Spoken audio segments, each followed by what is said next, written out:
Saudações a todos, eu sou Anubis e hoje a gente vai falar um pouquinho melhor sobre uma nova tendência, quer dizer, não tão nova assim, uma tendência de novas bandas se destacarem muito mais pelo seu aspecto estético do que propriamente sobre a sua música. Eu me refiro às bandas de pessoas e membros mascarados que têm se proliferado aí no rock e no metal nos últimos anos. Vamos nessa.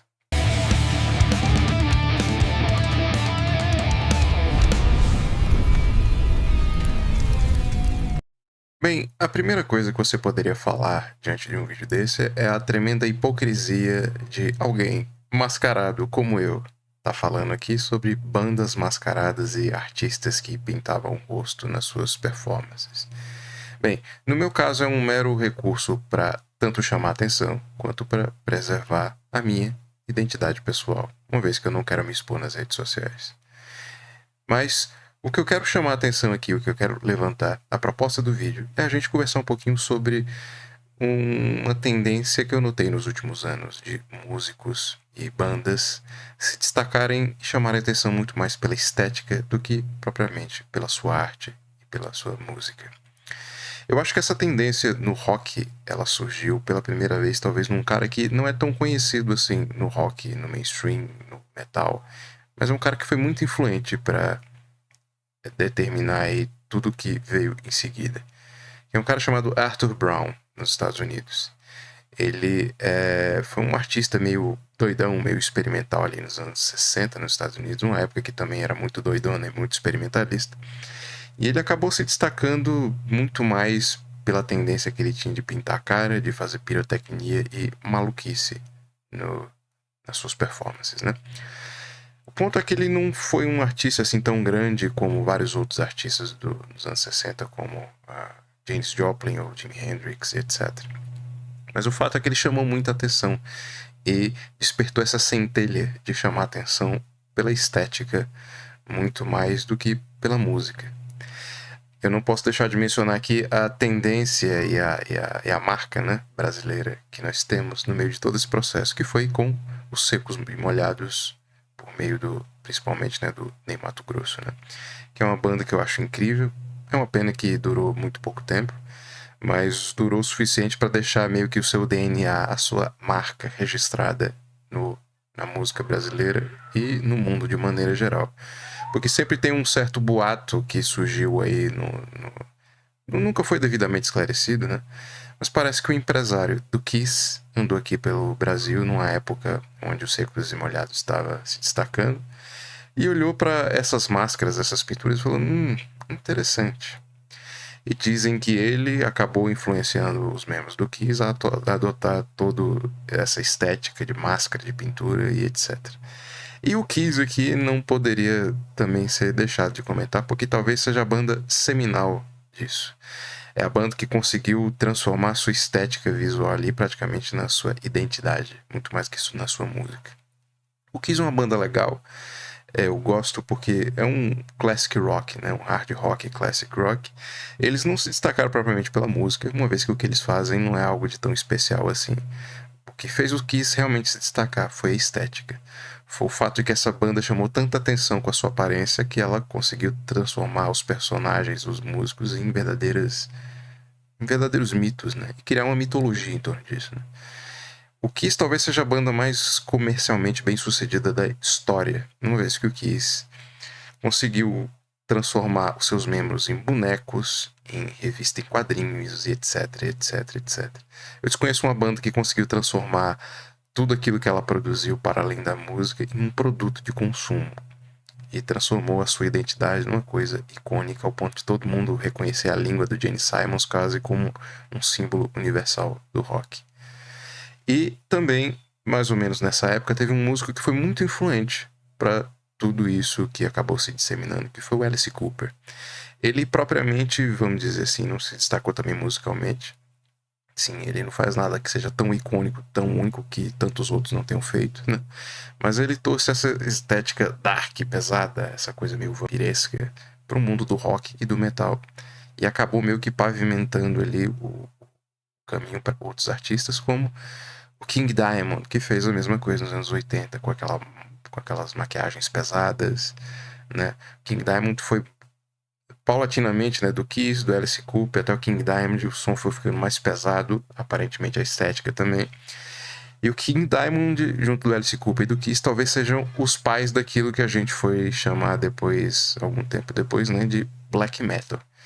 Que é o gênero que levou isso à enésima potência, praticamente transformando essa coisa da pintura na cara como a sua identidade, o seu DNA.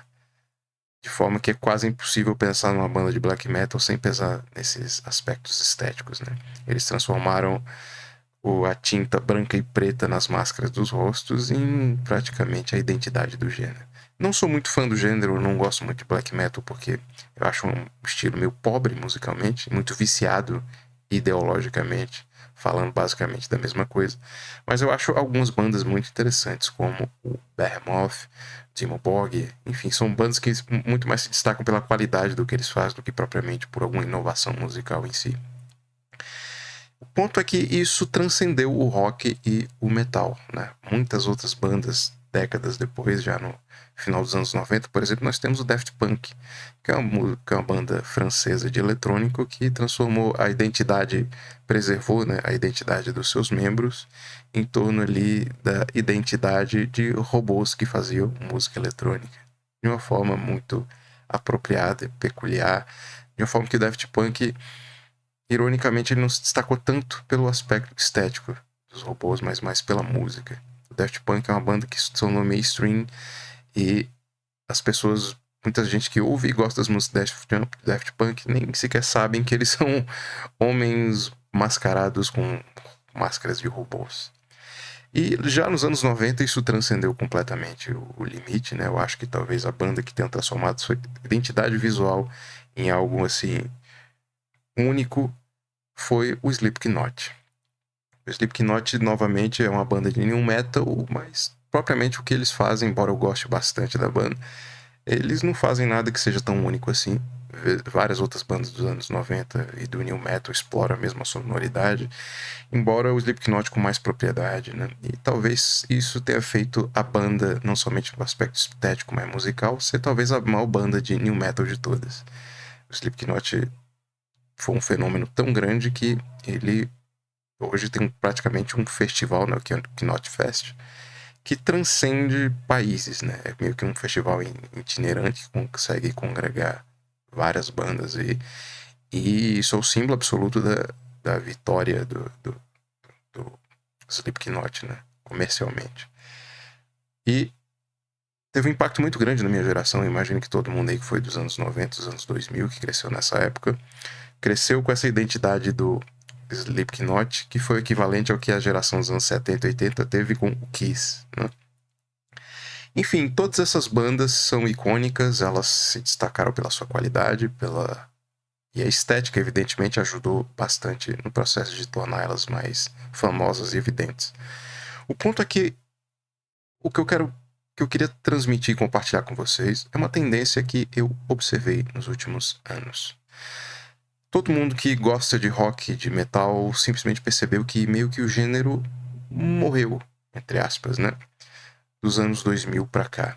O último grande gênero do metal, por exemplo, que chamou a atenção foi o new metal, que é um fenômeno ali do final dos anos 90 para o início dos anos 2000.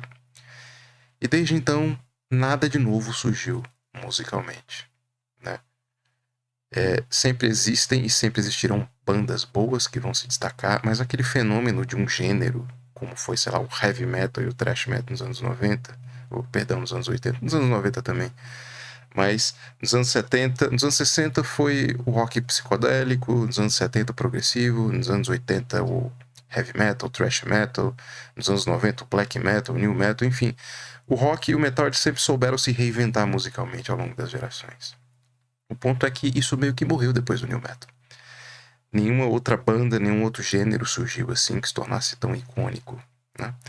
O máximo que dizem é o djent, mas o djent, na minha opinião, não é um gênero, é muito mais um, sei lá, eu não saberia definir o que é o djent, porque é um gênero, um estilo, uma técnica musical que se destaca desde uma banda como o Meshuggah, que é uma banda de death metal gente, né? Até uma banda como o Tesseract, que é uma banda de gente e progressivo. Então, como que uma coisa consegue pegar extremos musicais tão grandes e ao mesmo tempo estar presente em um e outro? Eu não sei e eu não saberia caracterizar o Gente. O problema é que, diante desse período de limbo criativo e musical, surgiu várias outras bandas que fizeram muito sucesso. Essa década aí que marca os 2010, né, de 2000 até 2020 mais ou menos, foi marcada por esse limbo musical onde nenhum outro estilo surgiu. Mas tem uma banda que teve um êxito muito grande em chamar a atenção e se destacar nos últimos anos, que foi o Ghost. O Ghost não faz nada que muitas outras bandas também não façam. A sonoridade do Ghost para mim é um hard rock, sabe, misturado com uma coisa meio sessentista, setentista ali. Eles fazem... É uma sonoridade que não é nova, embora seja muito bem executada pelo Ghost. De forma que você escuta aquela banda e você automaticamente gosta dela se você gosta de rock clássico, né? De Black Sabbath, de Alice Cooper, enfim, de várias outras bandas do passado.